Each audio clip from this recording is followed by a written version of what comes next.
She That's is awesome. All right. And we're live. Welcome to paraglidingtalk.com. I'm your host, Robert Michaels, clicking all kinds of buttons here, trying to just keep this thing going. I'm holding on like a hubcap in the fast lane. Welcome. Glad that you're here. We have a great show lined up tonight. We have with us the great Anthony Vella. You're not going to want to miss a second of this episode. And I also want to just encourage you to chat in the chat. We'll put your name in the spinny wheel of winning things. And we're going to give something away about the halfway show. Are we not doing that? We're not doing that. So Sean decided he's not going to do the spinny wheel. So, well, no, I didn't decide. Internet complications. I'm at my new place. The internet company decided. Yeah, the technician has to come out here and I guess flip a switch or plug in a filter or something. I don't know, but that's tomorrow. It was supposed to have been already up by yesterday, but it is what it is, Yep, I do know.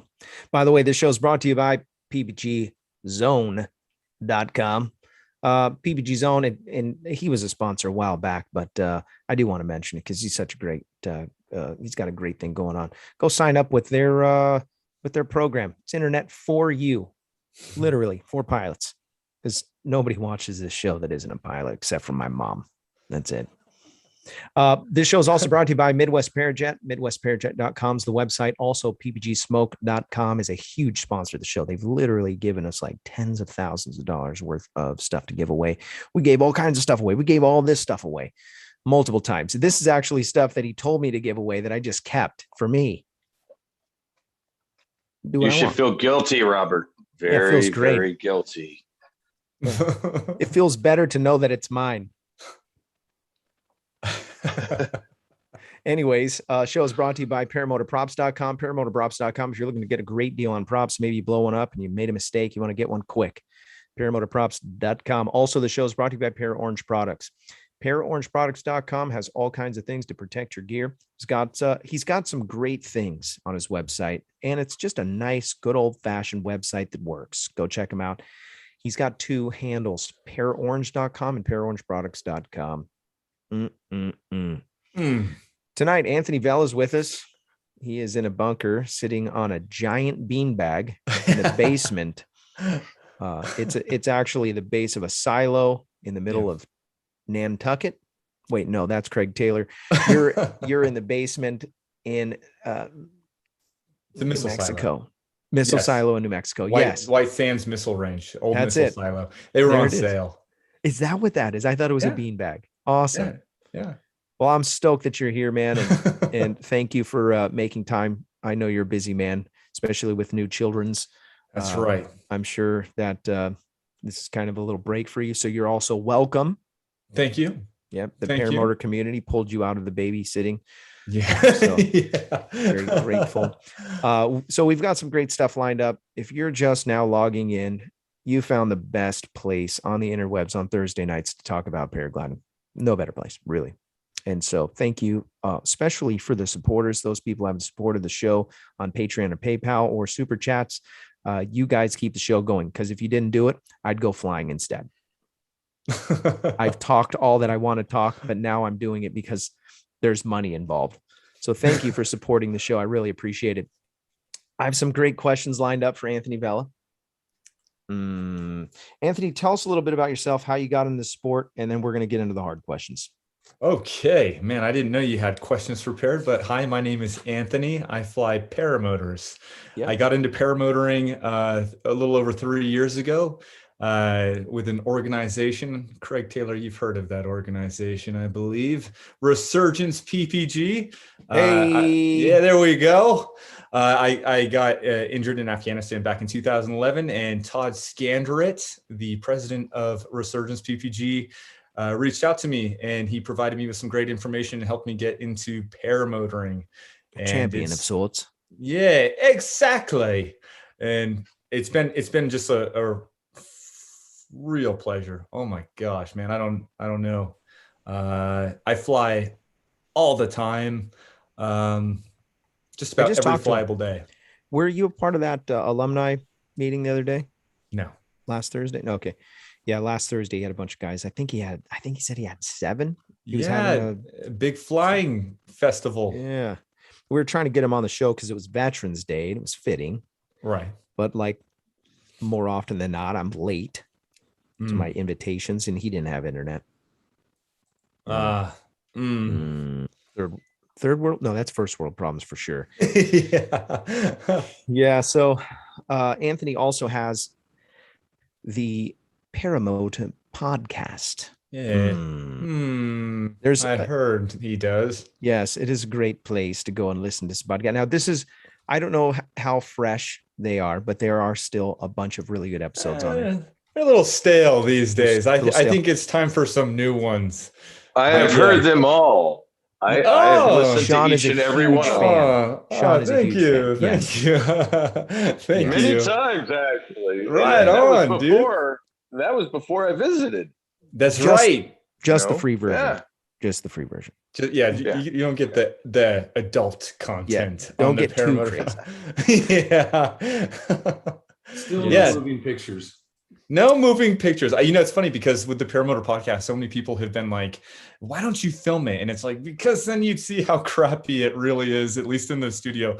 And when I record, I'm actually in this room and I do the videos in this room. And I also do the podcast in this room. And it's literally that room that you're in. I can tell. Yeah. So I don't know. This is kind of embarrassing. I actually positioned myself on my love sack as if that was less embarrassing. But I got this portrait from a guy named Tucker Guy. He sent me a portrait of me. Whoa, that's rad. Isn't that crazy? Super nice. Thanks, Tucker. I appreciate it. But anyways, this is where you are lying. He did not say that. He painted. No, he did. He painted it. His signature is right there on the corner. Yes, he did. But anyways, my number. What? This is the studio of the Paramotor Podcast. It's a great place. I've got my Zelda collection for anybody who's into some old school games. But I beat Zelda. Did you? Good job, man. Yes, that's thank awesome. You. But on the topic of the Paramotor Podcast, it's been a long time since there's been any new content. But I've heard rumors that there's going to be new episodes dropping all at once. I know this because I was there. So there's going to be a drop of new Paramotor Podcast episodes, and they're all like, I'm really excited for people to hear them. So hopefully people are excited as I am. I look forward to it. Yeah, that's the ticket. We got another sucker. Reel him in. Yeah. So hey, before you get to the hard questions, because sometimes the questions don't get answered in the chat because I really try, because you already have awesome questions as it is, and otherwise the show would go on. Gluteus Fanius wants to know from Vella, how much free flight have you done? Ooh, that's one of my questions. You sucker. I can't even count the number of. It's got to be up there towards three or four. Yeah, 3 or 4. Like flights, not hours. I lose track after 2, so I don't know. No, really, I came to California. That's when I saw you, Anthony. That's a great name, by the way. Wow. I was in Santa Barbara, and there's a guy named Bob Peliquin. Chad Bastian was there. Oh man, that guy is so talented on a paraglider. I'll just say I tried to have him come on the show, but he's too cool for school. I was gonna say he's way too awesome. I spoke to him once and he was like, dude, I'm way too awesome for your podcast. I'm not going on it. Did he actually reputation? Did he go on your podcast? No. He didn't? Okay, good. I feel better now because I was like, wait a second, did he actually? Okay. Yeah, those are the people who are like really good. Yeah. Yeah. No autographs, thank you. Yeah. He's like, why are you on my hill? Dude, I actually had a guy run up to me at this last fly-in and he goes, this is going to sound kind of creepy, but is it cool if I take a selfie with you? And I was like, nice. Yes, it is. Come here, buddy. Yeah. Bring it in. Yeah. This is a fanboy. Hook her up. Bring it in. He goes, it's not for me. He goes, it's actually for my girlfriend because I always watch your show. And he goes, what Thursday nights, she'll yell across the house and she'll go, are you watching Robert Michaels? And she's like, so I just want to show her that he moved from Oregon down here. So now he lives down here. It's pretty funny. Oh, nice. Yeah. Nice. So let's talk a little bit about fear mitigation. You're speaking of free flying. So the very first video that, well, I won't say very first video. The first free flying shenanigans that you got yourself into, you flew on a day that you probably shouldn't have flown. And before you shrink back because of judgment, I did far worse than you by tenfold. That's why I have this show as a part of my community. Anthony. Yes. I'm yeah. Okay. This show is literally my public service for screwing up the beginnings. So anyways, I wanted to preface by saying that you flew on a day that you probably shouldn't have flew. You launched in some conditions that were above your pay grade and scared you straight, if you will. Yeah. Talk a little bit about that. And then I want to segue into fear mitigation and flying now, because now you're like a 4-year guy, right? 3 years, 4 years, something like that. Yeah. Somewhere Yeah. Three? Yeah. About 3.5. Yeah. 3.5. There you go. Yeah. We're right in the middle. So I think the show was birthed right around the same time that you hucked it off the hill. Yeah. Yeah. Pretty crazy. I remember those days. Yeah. Yeah. So basically I had gone to get my paramotor training out at Lone Star Paramotor, and things went really well. Interestingly, like my first flight, and I tell, like, we get the community here is growing. And one of the things I talk about the most with new folks who come into flying is like, there's like this expectation that it's going to be super peaceful. People watch these Tucker Got videos, Mark Honeycutt, all this other stuff, Woody videos, and they're like, man, it's just going to be that good. But when I did take my first flight, man, I was really nervous. But then by the end of the training, I wasn't that nervous. And then, so I get home with this increased level of confidence, and I was eager to fly, man. I ordered a Parajet Maverick and I ordered an Ozone Spider, but they were back ordered kind of like they are now. And there was a really long wait time, but I called one of the guys to purchase an Ozone, and he didn't have, since this Ozone Spider, my first glider, wasn't available. He said, I was like, do you have any other gliders available? He goes, I've got an Ozone Lightspeed. I'm like, never heard of it. Sounds good. I'll take it. He's like, it's an advanced glider. I'm like, I'll just kite it. Just kiting. Yeah, I'll just kite it. But then I read up on some information. I reached out to a person who shall not be named, who's extremely talented in the world of speed flying. I kited it a ton and hiked up to there's no trail. I just kind of went up one of the faces of the Franklin Mountains here. Man, it was so, once again, I experienced this level of confidence that I could just run off and kind of float my way down. I'd seen people do it before. But when I started to run, there was kind of like, I started up on the hill and I ran down the hill to this point where there's this big drop off. And I remember the instant that I went over this drop off, and I was kind of in this valley that had a drop off, and you're kind of wedged in this valley. And at that point, there was like no turning around. And instantaneously, I was filled with immense regret, like horrible fear. Like I almost had to pay in the jar. But I was seriously, I instantaneously was telling myself, man, if I get on the ground, I promise I will never be this stupid again. The conditions, like the Ozone Lightspeed, I think is a 17 meter, was so twitchy.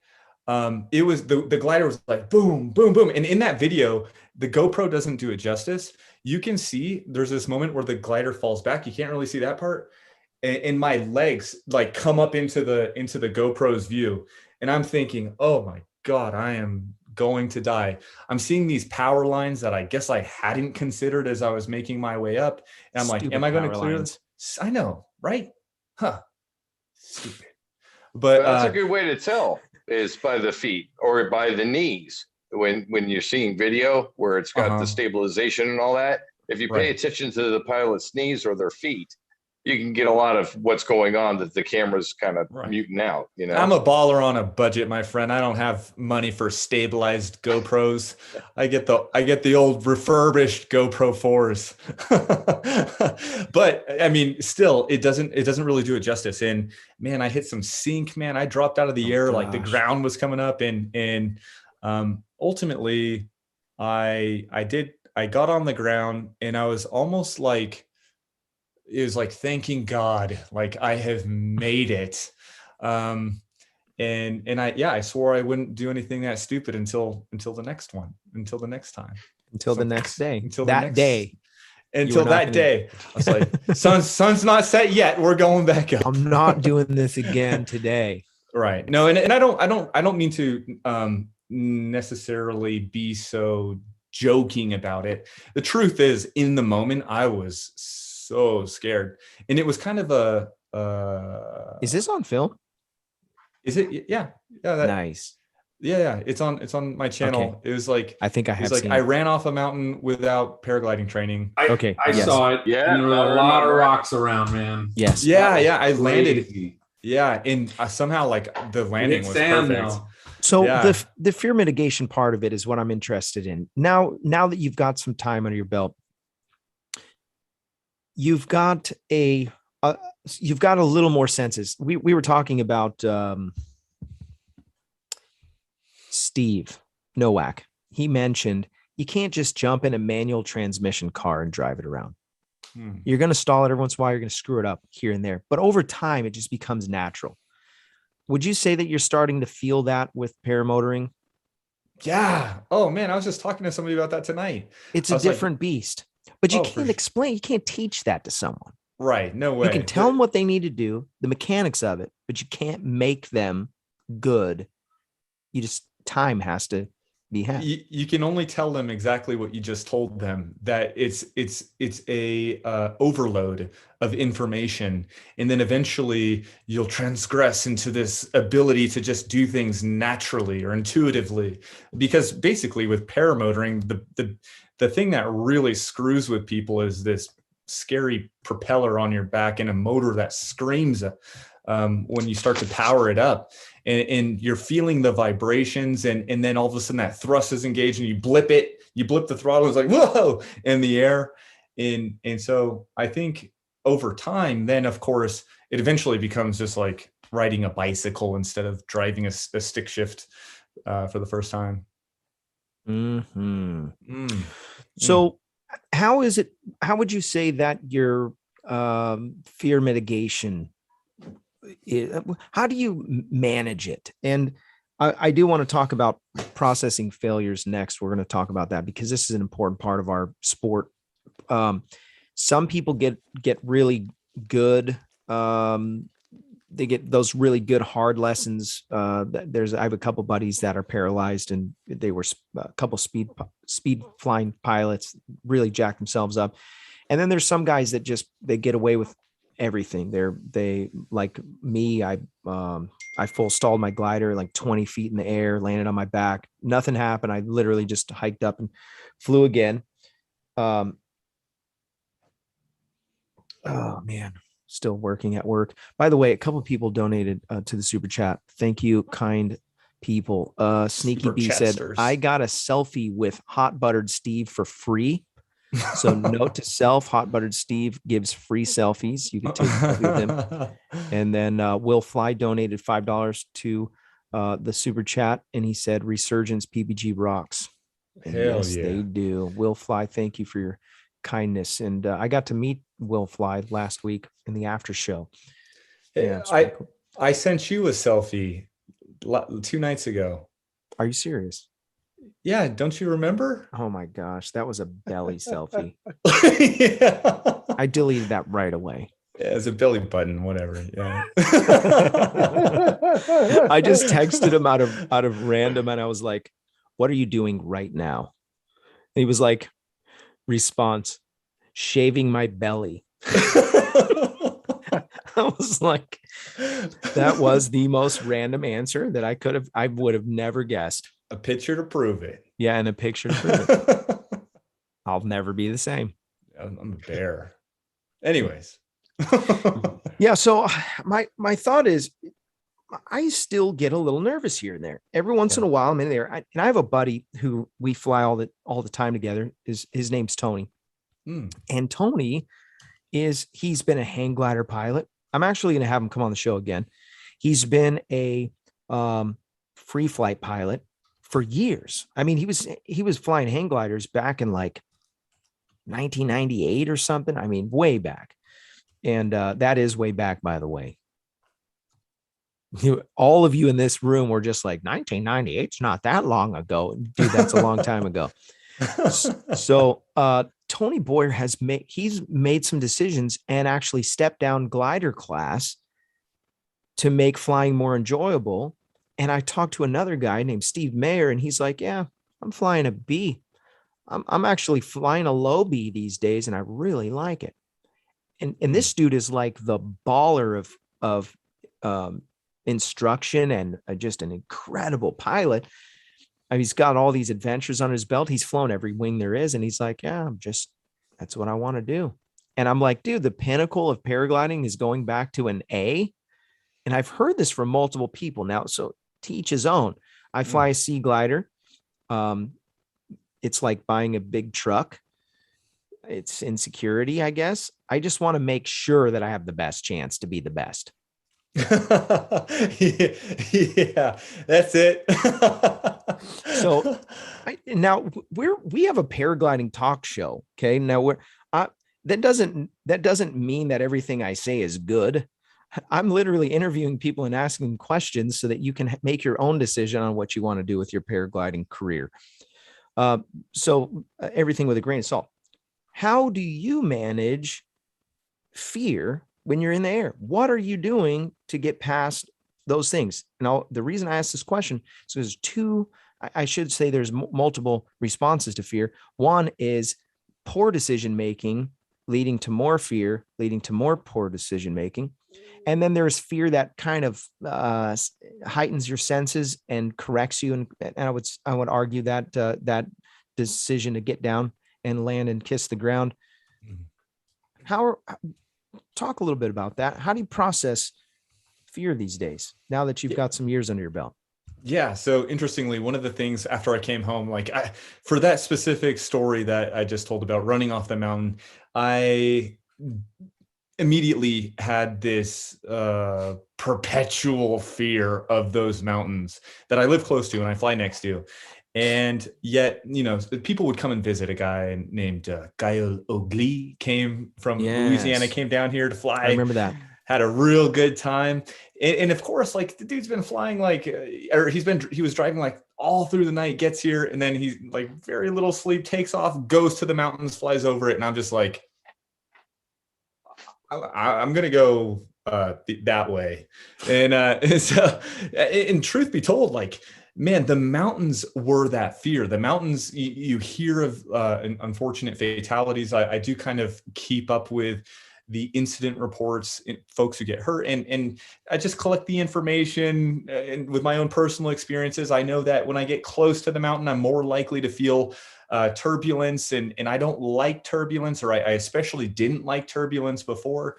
And then I basically fear mitigation or fear, dealing with fear, I think is nothing to rush into. Like if it's something that creates fear, then you don't really, my personal approach is to just stay away from it until I feel like I'm in a flow state of some sort.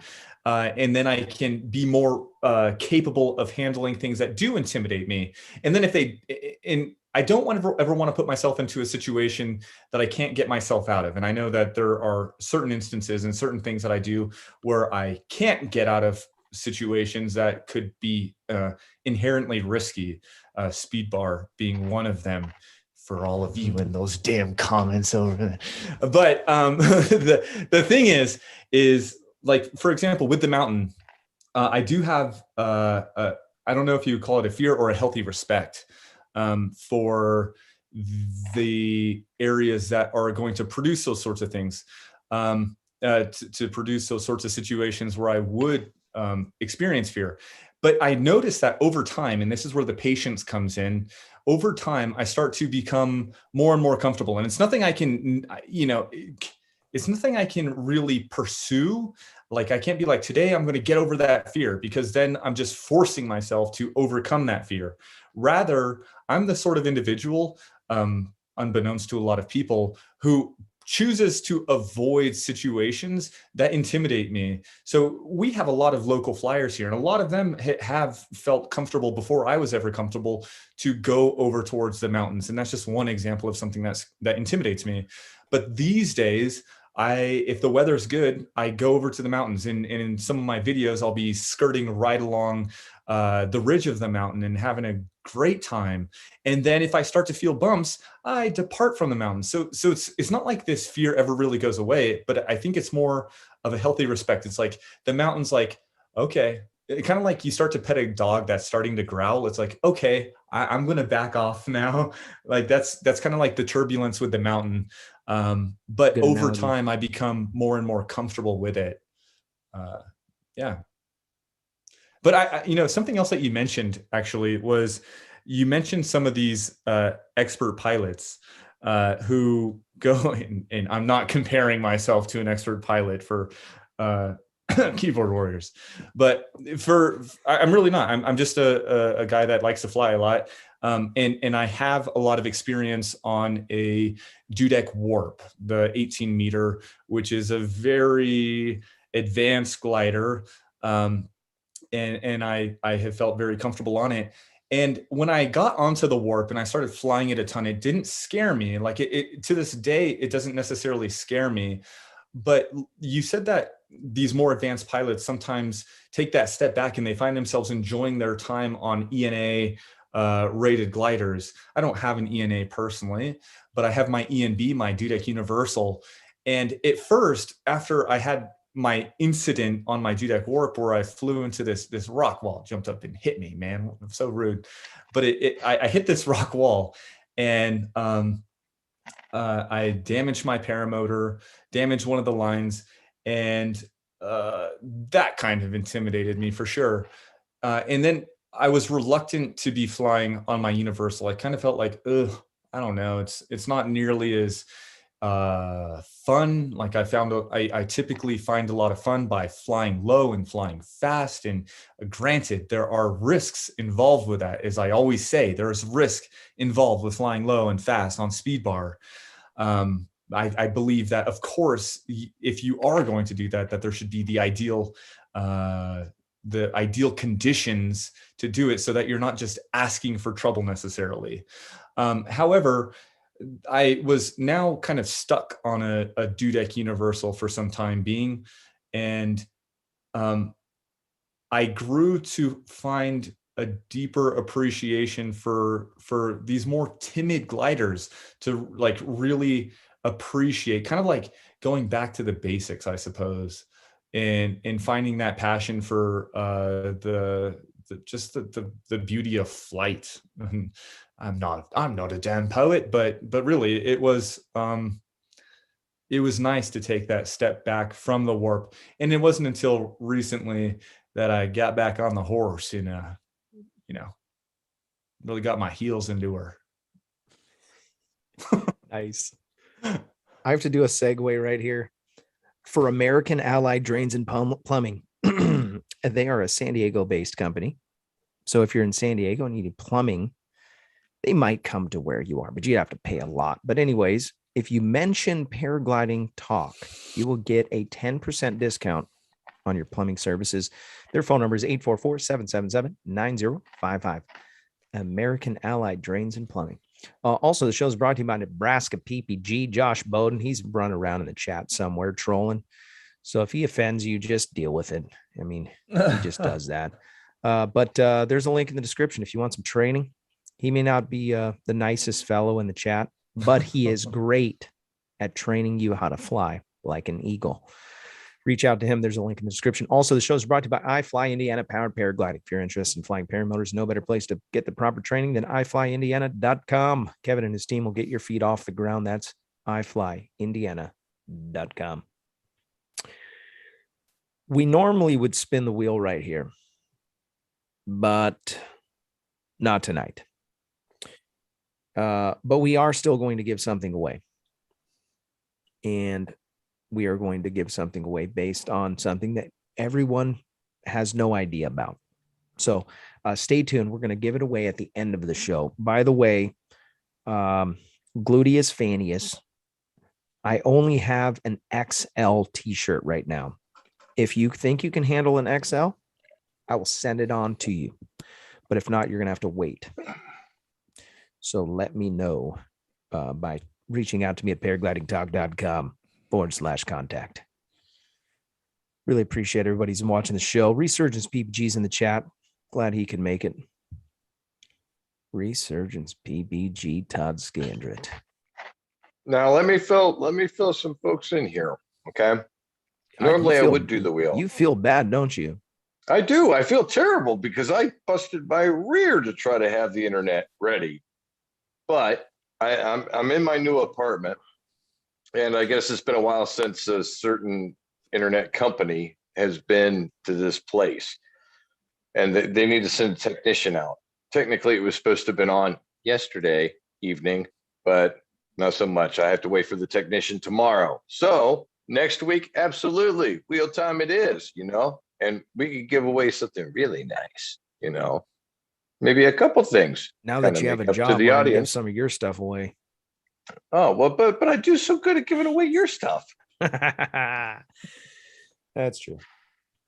But yeah, I unfortunately I'm not able to see the chat. If people have said hey or something, I'm sorry guys, I can't read it because my phone, Zoom. I don't know how to pull up the chat in YouTube through the YouTube app. I can bring up the video, but it will not give me the function to see the chat or be able to communicate that way. So sorry guys, but I will make it up next week for sure. Just to give away more stuff. Yeah, that's fine.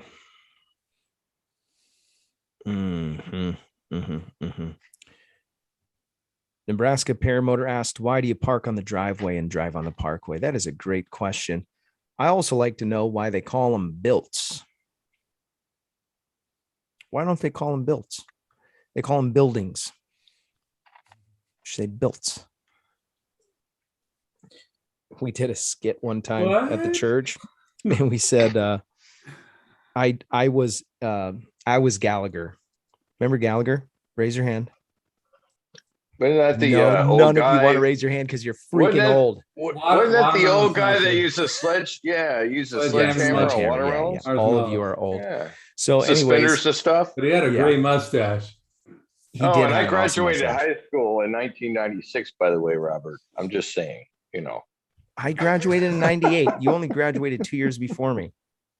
How about graduating right in the middle of you both? See, so I'm not that old. Yeah, we're all young here. Yeah. But anyways, I did a skit with I made this giant hammer, and I dressed up like Gallagher, and then I called it the Cinematic. So it was the Sin Sledge-o-matic, and you would smash Sin. And so I had some idols, and I made like the Virgin Mary, and it was like a watermelon, and I smashed that. And then it was like some pornography, and I had this little video, and I put it on there, and I smashed it. And I was like, the Cinematic, I did the whole bit. It was pretty fun. At the end, I took some cleaner, I put it on there, and I was like, I know you guys are worried about the church. This is a big mess. Don't worry. I bought some cleaner, and I put on there, bam. And I ran off the stage. It was pretty awesome. Yeah, I wish they had good video back in the day. I had some dramas. So anyways, by the way, a lot of people logged in tonight. I'm glad the weather's crappy everywhere so I can share time with you guys. It's awesome. During the summer, it was slim pickings. Everybody's flying, and I'm over here still. I'm going to do my show. Everyone's flying out there. So let's talk a little bit about processing failures. So you hit the wall. I remember that. I think you came on the show not too long after that. We probably beat that thing dead. But how do you process failures these days?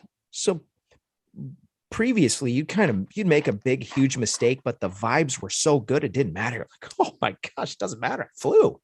I literally took 2 more sled rides after I did the full collapse and fall on the ground from 20 feet. It was probably more like, I don't know, 12. I'll let you decide. Go back and watch the video. But I flew 2 more times. I was vibing, man. I'm ready to fly. I don't care. This is awesome. A little different nowadays. I screw up and I might take a couple weeks off because I'm mad. And it might not have been that big of a deal. I just couldn't find a thermal and I had to land at the bottom of the hill and get a ride up. Talk a little bit about processing failure now that you've got some experience. Yeah, I think ultimately I just become a little bit more conservative with flying and making mistakes. Processing failure. Usually the error, I mean, always in every instance, the error that I make is identifiable, what the issue is. So for that reason, I just kind of note it mentally and then don't repeat it. For example, running out of fuel, you only do that so many times before you become much more attentive to your fuel situation. And of course, running out of fuel isn't necessarily a big deal. And because of where we live and how wide open it is, it's not necessarily an issue here in the West Texas deserts. You can land out just about anywhere. Cornfields. Cornfields. I don't know. Allergies. I don't. I don't know. I don't. As time goes on, I really do make a lot less errors, or really, like I just don't. I don't make as many errors these days, and I think it's just a because of proficiency. But yeah, I don't know how much more I can elaborate on that at this phase. Okay, you're not pushing hard enough. That's what's happening. Yeah. That bar's got a little more room in it to be pushed out. So it really is important that everyone monitors their progression. And that's why a lot of times you're going to hear me ask that question. Talk about your progression. Talk about your progression. Everybody who comes on, talk about progression with students. Talk about, if I got instructors on. It's a whole different ball game when you're the new guy and you're making mistakes compared to being the old guy and you're still making mistakes. So, the definition of insanity is expecting a different outcome, making the same mistakes. What would you say that in the beginning, your common mistakes were over and over again? And, I'm asking the question because there was things that I was doing that I probably shouldn't have let slip through the cracks. And while you're thinking, I'm going to say mine was probably not really focusing very much on my reserve. And a couple different times I had a pin hanging out and I have like a part of the strap hanging out because I went through some bushes and just not being very proactive on my pre-flight. Complacency. Yeah. Well, that's a good one. Yeah. For me, when I started flying, I did a lot of spirals. Hey, your sound just got really quiet. Can you hear me? Can you hear me? Can you hear me? It just got quiet. It sounds like maybe your microphone is trying to maybe half the volume. Did your headphones die or something? Maybe. Can you hear me? I can hear you, but it's just quiet.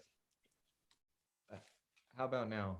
It's the same. Yep, it's the same. It's coming through your computer. Yeah, it's probably your computer microphone. Come really close to the computer. Anthony Vella broke the internet. I did. I broke the internet. Let me see. That'll work. Yeah, we can hear you, buddy. I remembered what you said. You said something about spirals, so I'll remind you. Can you hear me? Yeah. Yeah, we can hear you. Okay. Sorry about that. This guy literally has a studio where he records podcasts. He's editing filters right now. Thousands of dollars in the instruments. No kidding. Thousands and thousands.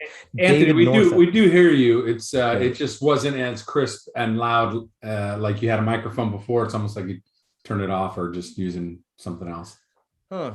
I don't know. But Did if you can try hear me, I'll keep resetting? going. Huh? Did you try resetting your power cycle? Yeah. Unplug and plug back in. I will wait.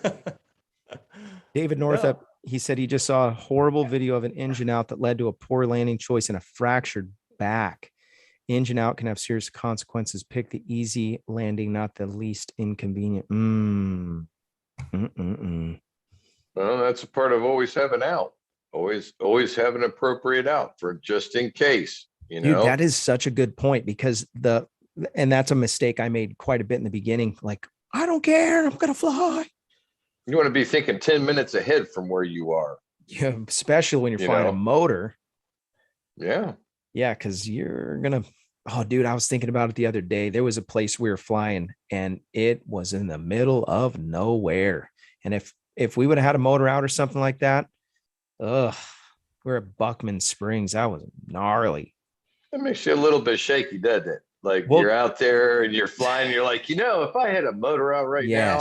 Yes. Oh, this would be a nightmare. I'd have to get my glider out of some kind of bushes or some kind of tree or some kind of something. And then I have to haul that crap on my back. Yep. Yeah. Mark Rogers said altitude is your friend, especially when you have an old motor. Mm-hmm. Especially when you have an old motor. Yep. I think Nebraska Paramotors already started the weekend. He wrote, put in your, he was talking about obviously for audio issues that we just had, put in your mouth at Anthony Peregrine. Remember, there's more than one Anthony here. There's only one Anthony Vella. So he was trying to say, I think so. Anthony. Yeah. Try it now, Vella. I'm logging in from my phone. Can you hear me?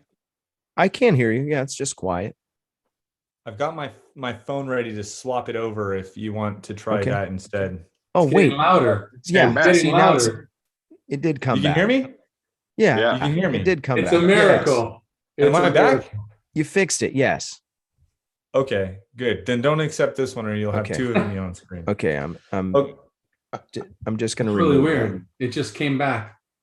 Okay. So yeah, Sounds when good. I first got into paramotoring, I was like really big into doing spirals. And I think that's one of those things where, I would get really there were times where I would feel fuzzy in my head. And it was sometime after that unfortunately the sport lost a really awesome person. Gosh darn it, Lydia. Remember? Power to Fly. Yeah. Yeah. And I think that was like a wake-up call to me. And so I see a lot of other people getting into the sport and doing things like that. I know that there are going to be people who don't necessarily agree with flying low, flying fast, flying on speed bar. Those are sorts of things that are calculated risks. Those are something that as of currently, like I don't refuse to, or I don't feel bad for wanting to fly in that fashion. I understand that the wing will become unrecoverable if it were to take a collapse, which it could take a collapse. By me flying like that, is it a bad thing for the community? No. And I always here I am, like I always talk about how, like, if in every video that I've done it, I say, if the glider messes up, like you're going to be very badly hurt or you will die. Like that's the outcome. I do think that if you're flying 5 feet above the ground, the odds are that you'll more than likely be hurt really bad. You may squeak out of it. I mean, in a situation where if it were to frontal and you're 5 feet off the ground, just the physics of it, you're going to drop.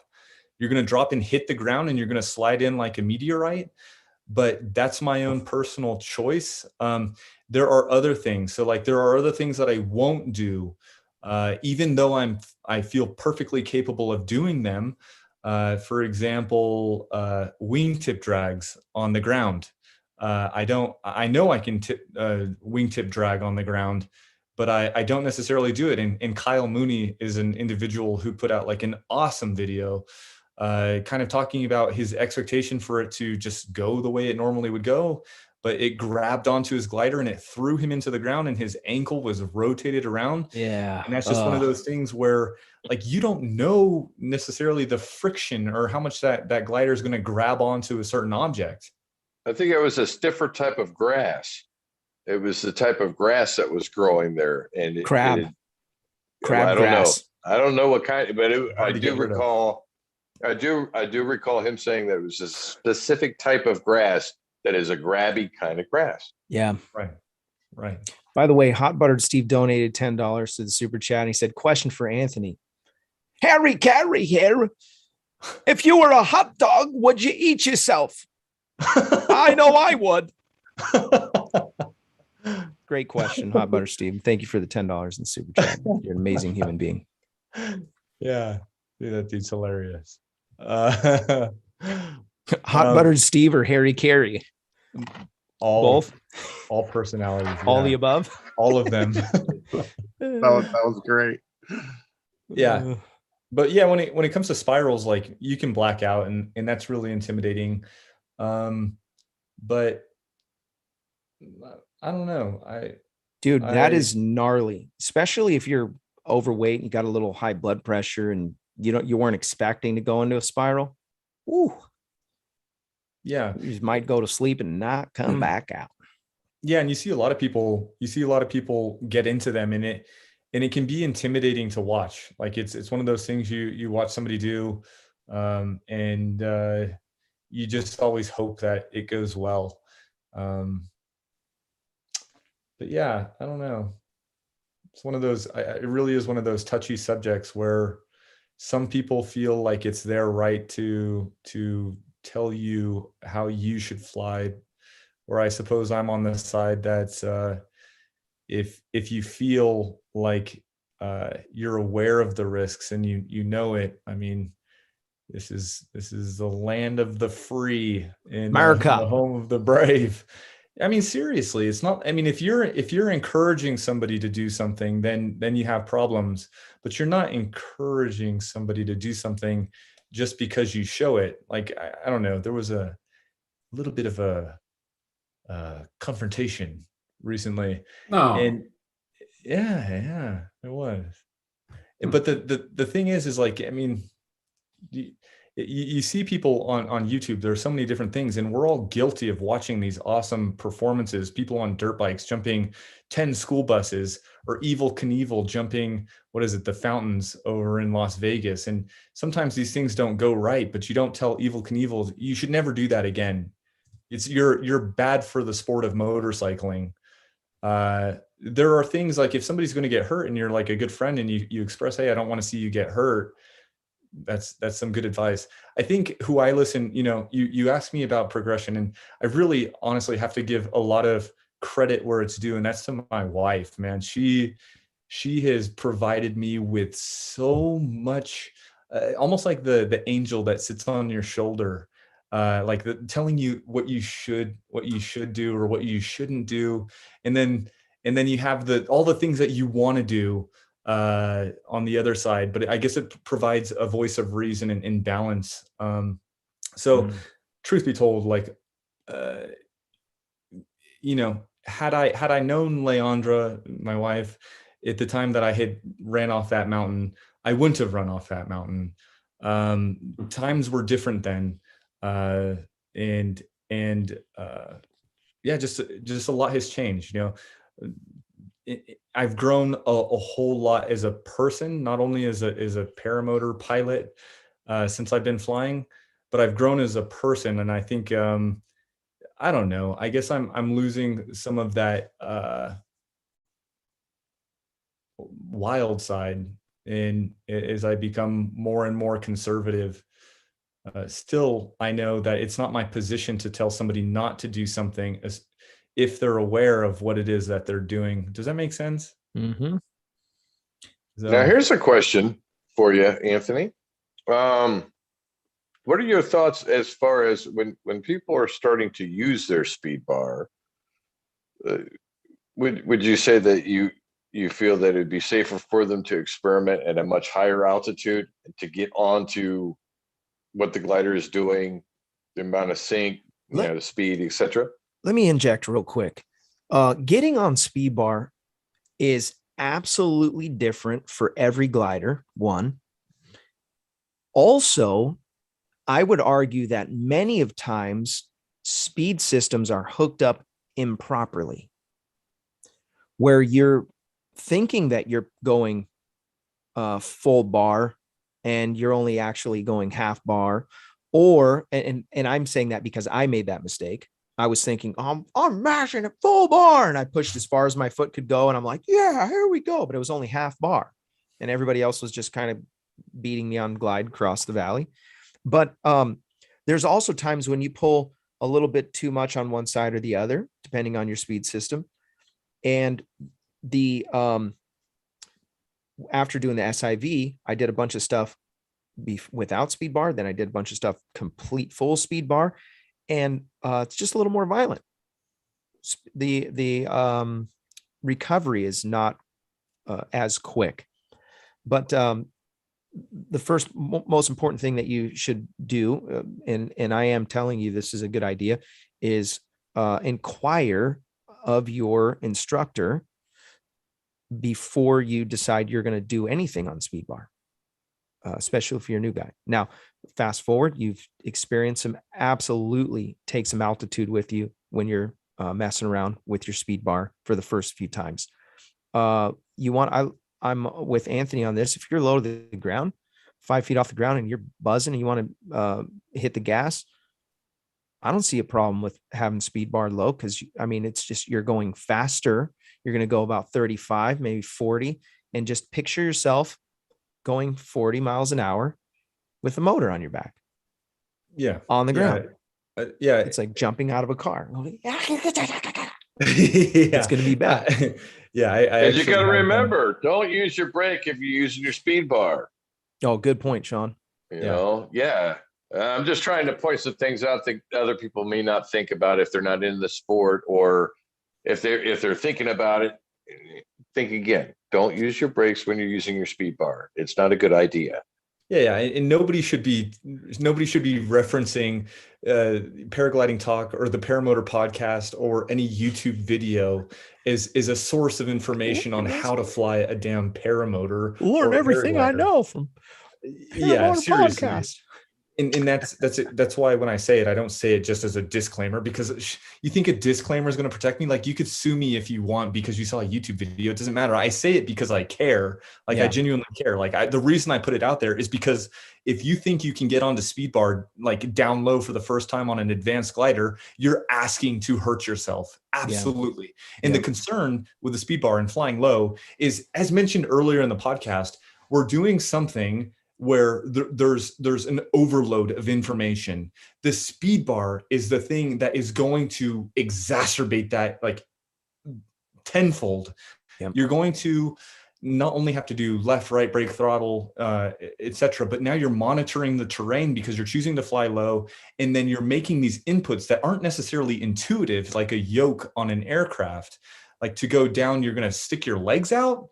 To go up, you're going to bring your legs in. It could be, once again, even if you're an experienced individual and you're used to flying speed bar up high, all of a sudden you find yourself low and you're trying to map, or like they say in the helicopter world, nap of the earth, where you're like military helicopter terminology, where they're like kind of like falling below enemy radar. It's kind of like the flying style that I love.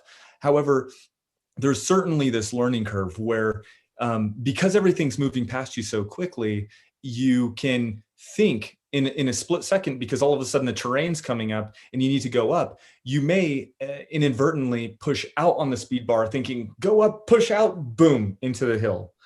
Like, these are the sorts of risks. So Sean, to answer your question, absolutely start high. Also, don't go out full trims. And let me reiterate, this is not instructions. This is just like if you've been trying it and you know it, these are just important rules. You wouldn't want to start trimmed all the way out on a paramotor glider and then go on to full speed bar, because the changes, it's going to behave differently. It's also going to be a lot more of a dynamic collapse should you take a collapse on speed bar, if your trims are also, you're using your speed system and your trim system, and if they're both at their max. Additionally, on top of that, I'm not a person who uses PA or power attack. I know I occasionally get criticism in people thinking that I'm like being at its max potential, but I'm not. My trims are actually almost all the way in. So it's in its slowest setting, and then I'm playing with the speed bar through its entire range. And I don't know. It's been one of those like touchy subjects, because so many people begin to think that they understand you better than you do, as if they're more aware of the risks than I am. Yet I'm saying openly, like there's absolutely the potential of dying or becoming paralyzed. When we talk about glider, so we're talking about airfoil. So let's talk about, this is the front of the glider here. This is the tail. Now, when you decide you're going to put the speed bar on, what's happening on the typical glider for a paramotor, let's say paramotor with trimmers, is that you're affecting the airfoil in that you're decreasing the angle of attack. You're pulling down on the front. Some gliders will pull down the front and they'll pull down more. And so what's happening to your, the picture on Tucker Gott's shirts, the airfoil picture, what's happening now is the front of the glider is getting pulled down and it's making you go faster. You're pointing yourself down, increasing angle of attack. Now, when you have, let's say you have your trimmers out, and if you're on a reflex glider, you've got this little tail thing going on, right? Trimmers all the way out, you're flying at max speed, and you pull the glider, decrease angle of attack. Now you're going to be flying super fast, right? That's as fast as the glider will go. Now, if you're affecting the glider, and going back to what Sean had mentioned, if you're deciding that you're going to put a little bit of trimmers on and increase angle of attack, you're changing the condition of the airfoil. And there comes a place where now, if you pull all the way speed bar, and let's say you pull on brakes because you felt like there was something there for you that was going to help you, you're not going to get the same reaction that you normally would at full speed, because and I know that at full speed, you're flying along, all of a sudden you see this little rock and you're like, whoa, I need to get a little pop. Whoop, you lose some airspeed, you trade some airspeed for some lift, and you whip and you pop over that bad boy, and you probably hit the gas at the same time. When you are on speed bar and you're changing the airfoil, all the dynamics change. So there's a pretty wide range that you have to be careful with different gliders, different settings on your trimmers, different, and depending on what you're doing. Now, so in this scenario, we're talking about flying high speed, maybe pylon type wings where you're racing pylons. These wings are created to just go super fast. When it blows up quick. Did you guys see the video of the guy that blew up his wing, spanked the water, and it came back and he just kept flying? Yes. I wish I could pull that up. Insane. Dude, the guy literally like prop washed water for just a second, and that thing came back. He was very fortunate that he didn't go in the drink. I'm sure he would have been fine if he did. I'm guessing that he probably had flotation. But nevertheless, it is absolutely violent when you are on full speed bar and your nose catches the wind. Bam. Yeah. It's insane. Yeah. So process this rightly, right? Whatever your decisions are, how you're going to fly. And again, if you're going to push the envelope, get some altitude. That's my advice. I know that's Anthony's advice too. I didn't mean to steamroll the show. We're at the 7:00 hour. I have to mention two things, and Craig Taylor has to mention something. I do have to mention the place where Anthony Vella was trained, actually. Lone Star Paramotor. Show's brought to you by Lone Star Paramotor. If you're in the Lone Star state of Texas, you can reach out to Ron Turan and his team for world-class training. The website is lonestarparamotor.com. Also, this show is brought to you by Torrey Pines Glider Port. If you want to learn how to free fly in the most beautiful place in the entire country, Torrey Pines Glider Port is the place. You want to know the website? Of course you do. It's flytorrey.com. That's FLYTORREY.com. San Diego is calling. Craig Taylor. Yeah, for us. I do not have anything but good things to say about Resurgence PPG. I thought maybe Anthony might take this segment this evening, but I'm of course happy to do it.